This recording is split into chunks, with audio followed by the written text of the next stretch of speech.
waa goob ay iska nixitaanku ay tahay ceeb. Mid ayuu dhinaca jiidanayaa iyaduna ka badbaad ay isleedahay. Kuwa kale way daawanayaan, way ku soo dhowaanayaan, iskamana difaaci karayaan. Wayba soo daba cararayaan oo waxaad moodaa inay ka kicinayaan.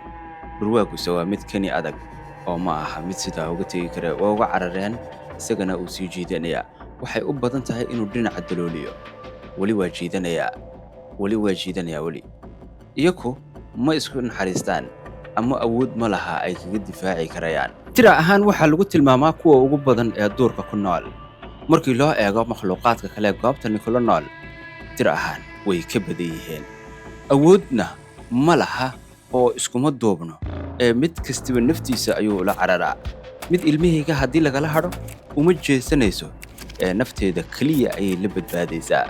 Tanna waa xaalku kani maraya maanta oo isaga ayay haysataa.